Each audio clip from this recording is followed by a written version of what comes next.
Maître Justin Matete, vous êtes coordinateur du Forum des paix de Beni. Bonjour. Bonjour. 30 octobre 2019, 30 octobre 2020, une année aujourd'hui depuis le lancement des opérations de grande envergure. Quelle lecture faire globalement de ces opérations depuis le lancement jusqu'à aujourd'hui?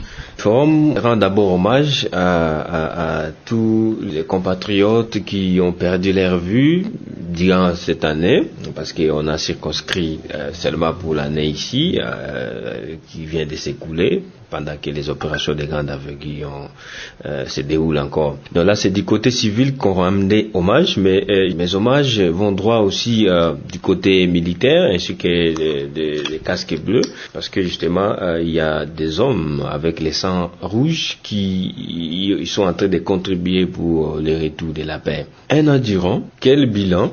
Les bilans, c'est sur base d'un résultat attendu qu'on sait établir un bilan qui peut être soit positif, soit négatif. De façon globale, je vais dire que pendant l'année, il y a eu des opérations. D'abord ça, on retient lesquelles opérations ont été dénommées de grande envergure.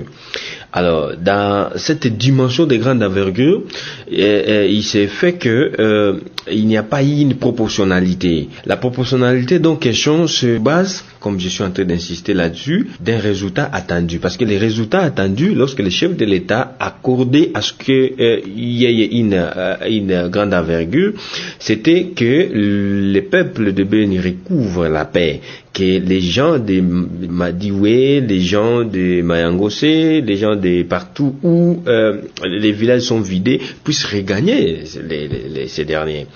Mais alors, est-ce que il y a eu que des mauvaises choses ou que des bonnes choses? Je pense que ce n'est pas très important de faire un bilan du type pareil, mais une chose que j'ai envie de dire, c'est que les problèmes restent, les problèmes de l'insécurité en ville comme en territoire persistent en dépit des opérations qui sont en train de se dérouler. Mais il y a lieu de faire une nuance des choses. Pourquoi ça perdure? Est-ce parce que il y a mauvaise foi de ceux qui sont engagés dans ces opérations? Est-ce parce que la population met les bâtons dans les roues de la machine FARDC? Eh bien, il y a des questions à se poser, hein? Mais nous, on va tenter de placer quelques mots. Le problème, c'est à quel niveau? Aujourd'hui, on assiste, même si on nous laisse croire qu'il y a un mariage civilo-militaire, mais il me semble que il y a déjà une fissure. Il y a déjà les mariages en fait, les divorces et en gestation, en fait.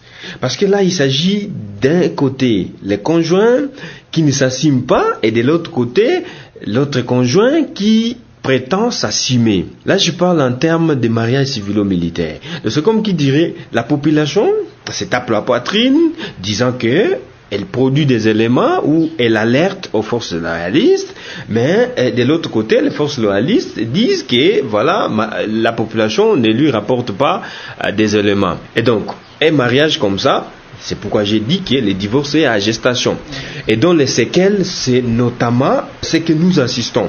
Aujourd'hui, par exemple, ce qui a découragé davantage la population de Beni, c'est de voir avant les opérations, ou à mieux, les tueries qui se déroulaient du côté de Beni Mbau, mais se sont déversées du côté secteur. Et là, c'est pendant cette opération qui a été dénommée de grande envergure. Parce qu'avant, là j'ai envie de dire, avant même le départ du général Mbango, secteur Rwenzori n'avait pas ces séquelles. Et donc aujourd'hui, on assiste quand même à cet élargissement de l'étendue du champ d'action de l'ADEF. Comment comprendre, en fait, ça ce sont des analyses, comment comprendre une opération de grande envergure puisse laisser des intervalles à l'ennemi d'étendre son rayon. Voilà un peu la faiblesse de ces opérations. Mais on va aussi se souvenir que pendant la même opération, il y a eu déjà les changements. Donc, à moins d'une année, il y a eu déjà des changements à la tête. Donc, ce qui veut dire qu'au niveau même de la hiérarchie militaire, ou au niveau même de la suprématie, au niveau des chefs de l'État, il a compris que les choses n'allaient pas bien, au point qu'il est parvenu à changer la tête de cette opération.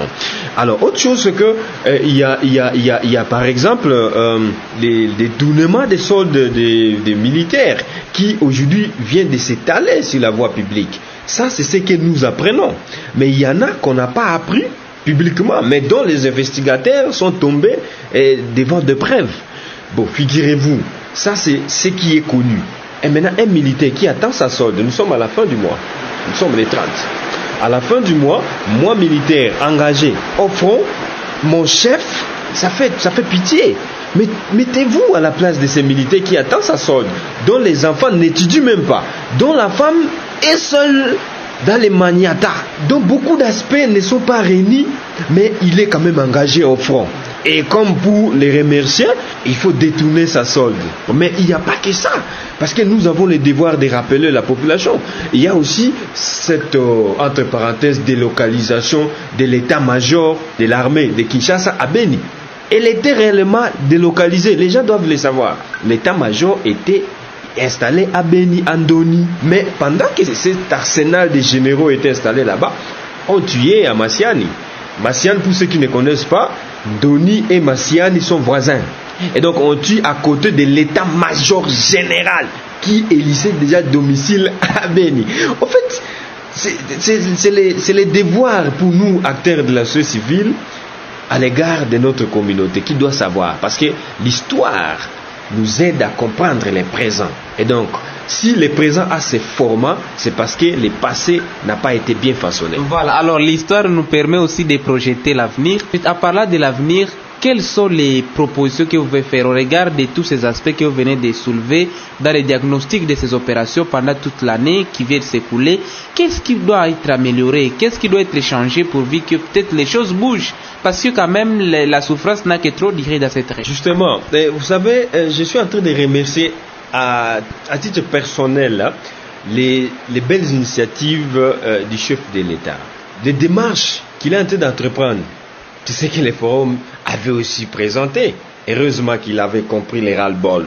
Tu vois les consultations là, les mini-sommets, tout ça, machin, les contacts avec différentes personnalités étrangères, ça, c'est parmi les cartouches que nous, on a estimé qu'il faut que les chefs de l'État en fassent usage. Parce qu'avec sa coalition là, il n'y a pas l'intérêt du peuple. Vous voyez par exemple, quand aujourd'hui on accuse l'ADEF d'être à la base de cette perturbation de la paix à Beni, c'est comme qui dirait, c'est l'Ouganda qu'on était en train de toucher. Parce que l'ADEF c'est un groupe qui a vu jour en Ouganda. Et donc quand le chef de l'État prend le courage d'aller voir l'Ouganda, ça signifie qu'il veut le retour de la paix. Il veut que l'Ouganda se prononce sur le sort de son compatriote qui se retrouve sur le sol congolais. Mais il y a autre chose. Nous avons plusieurs fois décrié le fait que les militaires, les officiers qui sont engagés dans les fronts, c'est essentiellement les officiers mono-ethniques. Ça, c'est pas moi qui le dis, mais c'est la réalité en face de nous. Ce n'est pas mal. Je ne veux pas dire qu'on soit tribal. Non, loin de nous ça. Ça s'appelle Force armée de la RDC, Force armée de la République démocratique du Congo. Et au sein de l'armée, ne vous en faites pas. C'est multi-ethnique. Donc il y a plusieurs officiers au sein de cette force armée. Et donc c'est comme qui dirait à d'autres thèmes que ça vaut la peine de voir un peu comment est-ce qu'il faut changer les unités qui sont ici. Ils sont fatigués, non? Les gens qui sont engagés pendant 6 ans dans les opérations.